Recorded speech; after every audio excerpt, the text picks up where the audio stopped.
belles comètes, que des belles comètes. Et les belles comètes, souvent elles arrivent à l'improviste, donc il faut faire des observations sur alerte. C'est pas toujours facile à organiser. Alors, la comète Kohoutek, qu'est-ce que c'était que la comète Kohoutek? Elle a été détectée au début de l'année 1973, et on a tout de suite vu que c'était une comète, un petit peu comme la comète Ison, qui allait passer assez près du Soleil, mais quand même plus loin que la comète Ison, et qu'à ce titre, elle promettait d'être très brillante. En fait, elle n'a pas été aussi brillante que prévu. C'était un petit peu un fiasco, un petit peu comme ce qui s'est passé pour la comète Ison. Mais ça a quand même permis d'organiser beaucoup d'observations, dont certaines ont été très fructueuses. Et en fait, ça s'est passé dans le cadre d'une mission spatiale.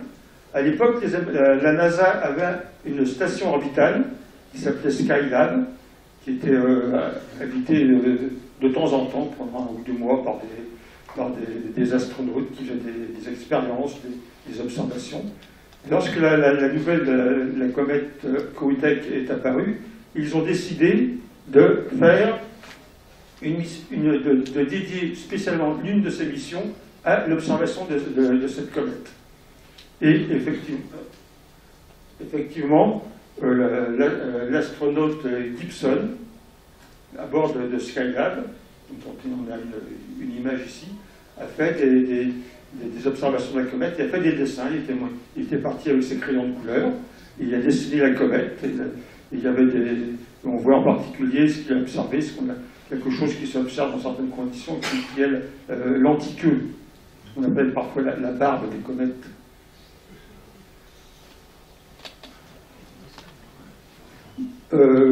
Donc c'est dans ce cadre-là que la NASA a suscité, pour être en complément, pour appuyer ce programme d'observation sur Skylab, a demandé à tous les astronomes, dans la mesure de leurs instruments, de leurs possibilités, d'observer la comète Kohoutek. Alors, la comète Kohoutek, suite à cette médiatisation, elle est devenue quelque chose de très populaire. Par exemple, dans les rues du quartier latin, on distribuait, ou plutôt on vendait ce tract qui était émis par une secte, la récupération de l'événement par une secte, comme ça, à chaque fois qu'il y a une belle comète qui apparaît, même pas la comète, disons. Et ensuite, il y a la récupération de la récupération. Il y a Charlie Hebdo qui n'a pas laissé passer l'occasion, qui a remis en scène cette distribution de tracts. Il s'est passé des tas de choses. Il y a eu des croisières organisées spécialement pour observer la comète Kohoutek, etc. Il y a eu, évidemment, les astrologues s'en sont mêlés. Ça, c'est l'un des livres publiés par un astrologue qui, paraît-il, est célèbre. Je ne connais pas tellement les astrologues. Bon, alors nous étions à l'époque un petit couple de radioastronomes qui tournaient autour du radiotélescope de Nancy.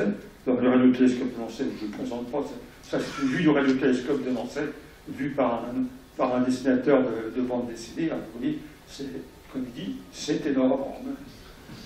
Alors on s'est demandé comment est-ce qu'on va pouvoir impliquer le radiotélescope de Nancy dans cette campagne. Alors, radiotélescope de Nancy, lui-même, un petit peu quelques petites informations. Ça a été à un certain moment le plus grand radiotélescope du monde. Ça reste encore l'un des plus grands radiotélescopes du monde à sa surface. C'est un radiotélescope méridien avec un miroir plan mobile qui renvoie les ondes vers un miroir sphérique. Et le tout est concentré sur un chariot focal. Alors voilà le chariot focal qui était à peu près contemporain des observations de la comète Kohoutek qu'on a au début on commençait. Maintenant on a rénové le radiotélescope, ça a totalement changé. On a un chariot beaucoup plus moderne qui est figuré ici. Bon, alors qu'est-ce qu'on allait faire? Alors, on s'est réunis un petit groupe. On a regardé tout ce qu'on pouvait observer avec le radiotélescope de Nancy. D'abord, on peut observer le rayonnement continuum qui est émis par les corps chauds, par le plasma. On s'est dit qu'on va essayer, parce que dans les comètes, il y a des poussières plus ou moins chaudes, il y a du plasma plus ou moins chaud. Et donc on va essayer de faire des observations continues.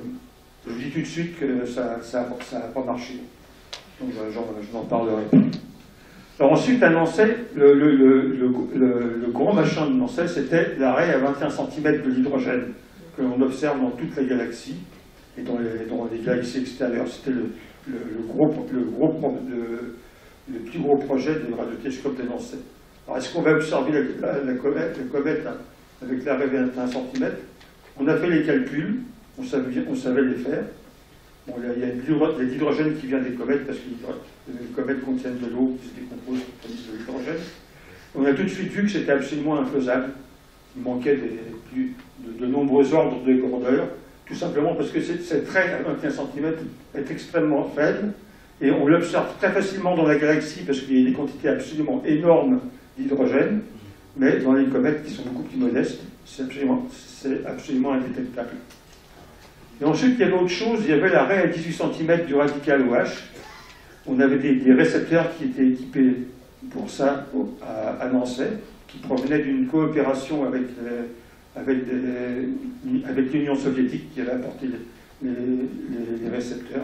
Ensuite, on les a perfectionnés, rajouté des petits trucs, si bien qu'à la fin, il n'y avait plus rien de ce qui provenait des soviétiques, qui ont été plus ou moins reconstruits. Alors là, on s'est bien creusé la tête parce qu'on s'est aperçu qu'on ne savait pas trop ce que ça pouvait donner. Dans le milieu interstellaire, il y a des nuages qui donnent des signaux très forts dans l'arrêt 18 cm parce qu'il y a des masers interstellaires qui provoquent des raies très intenses. Mais personne n'a jamais bien compris comment ça marchait, ces masers interstellaires. Alors on s'est dit que peut-être dans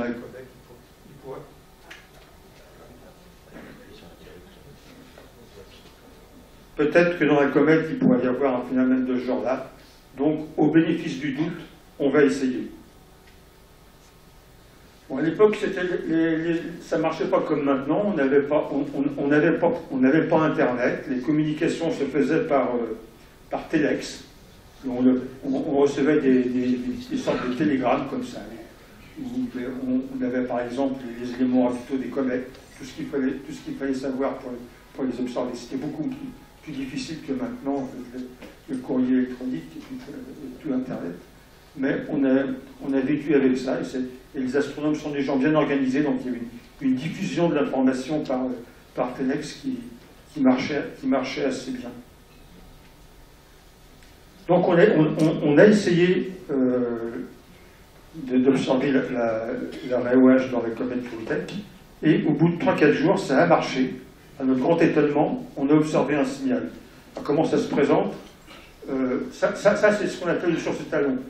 C'est une source galactique qui est très forte, et qu'on observe pour voir si tout marche bien. Et ça, c'est la comète.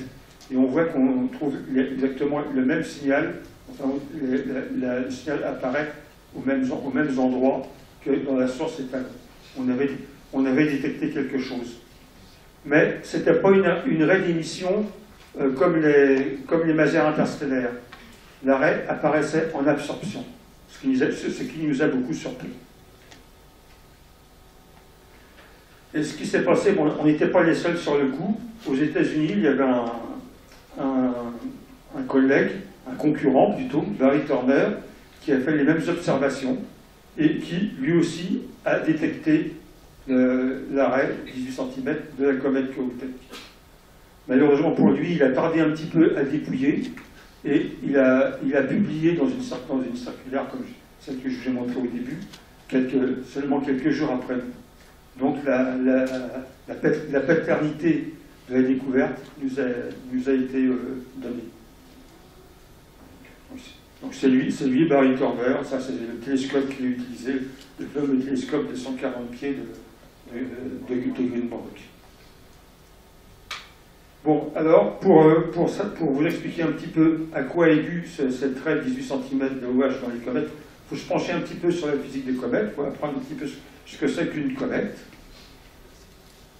Alors, une comète, comme vous savez, c'est un noyau de glace et de poussière, et lorsqu'il s'approche du Soleil, les glaces s'évaporent, ça relâche la poussière, et ça forme une coma lumineuse et une queue de poussière qui elle aussi est lumineuse, et c'est ce qui donne lieu au spectaculaires, souvent spectaculaires de comètes.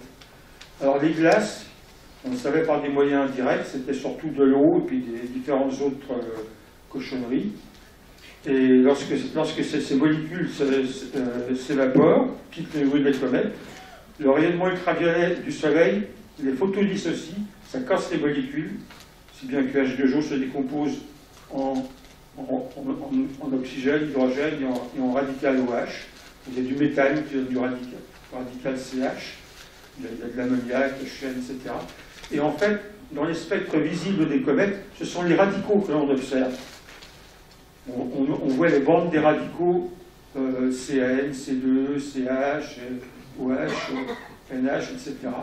Parce que les molécules primaires des glaces, ce qu'on appelle les molécules mères, n'ont pas de signal dans les visibles, et on ne savait pas les observer directement à l'époque.